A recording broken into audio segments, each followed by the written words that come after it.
সাবেক প্রধানমন্ত্রী শেখ হাসিনার তথ্য প্রযুক্তি বিষয়ক উপদেষ্টা ও তার ছেলে সজীব ওয়াজেদ জয়কে অপহরণ ও হত্যা চেষ্টা মামলায় দণ্ডপ্রাপ্ত দৈনিক আমার দেশ পত্রিকার ভারপ্রাপ্ত সম্পাদক মাহমুদুর রহমানের জামিন মঞ্জুর করেছে আদালত।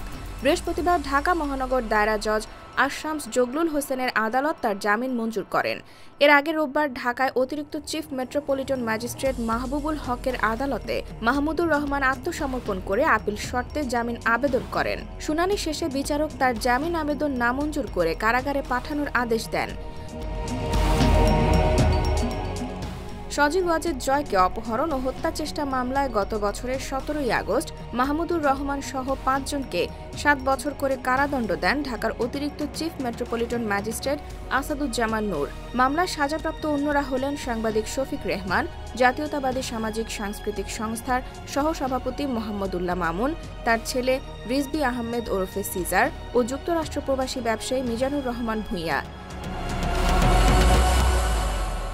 দণ্ডবিধির দুইটি ধারায় একটিতে ৫ বছর এবং অপরটিতে ২ বছর কারাদণ্ড দেয়া হয়। কারাদণ্ডের পাশাপাশি প্রত্যেককে ৫,০০০ টাকা জরিমানা করা হয়।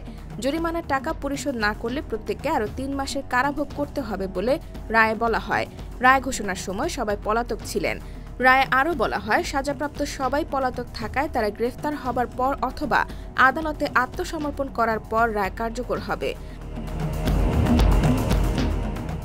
মামলায় অভিযোগ ছিল ২০১১ সালের সেপ্টেম্বরের আগে যে কোনো সময় থেকে বিএনপির সাংস্কৃতিক সংগঠন জাসাসের সহসভাপতি মোহাম্মদুল্লাহ মামুন সহ বিএনপি ও বিএনপির নেতৃত্বাধীন জোটভুক্ত অন্যান্য দলের উচ্চ পর্যায়ের নেতারা রাজধানীর পল্টনের জাসাস কার্যালয়ে যুক্তরাষ্ট্রের নিউ ইয়র্ক শহরে যুক্তরাজ্য ও বাংলাদেশের বিভিন্ন এলাকায় একত্রিত হয়ে পরস্পর যোগসাজশে সজীব ওয়াজেদ জয়কে অপহরণ করে হত্যার ষড়যন্ত্র করেন।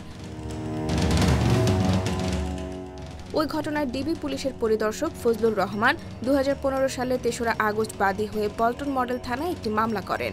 ২০১৮ সালের ১৯ ফেব্রুয়ারি সাংবাদিক শফিক রেহমান সহ ৫ জনের বিরুদ্ধে আদালতে অভিযোগপত্র দেয় পুলিশ।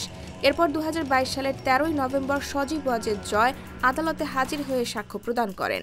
তাকে হত্যা চেষ্টার ষড়যন্ত্রের ঘটনার বিচার দাবি করেন তিনি। গত শুক্রবার ৫ বছর পর দেশে ফেরেন মাহমুদুর রহমান।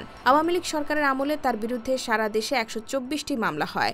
২০১০ সালের জুনে প্রথম দফায় দৈনিক আমার দেশ বন্ধ করা সহ সম্পাদক মাহমুদুর রহমানকে আটক করা হয়। এরপর দ্বিতীয় দফায় ২০১৩ সালের ১১ই এপ্রিল আমার দেশ বন্ধ করে দেয়া হয়। IBTV USA, new York.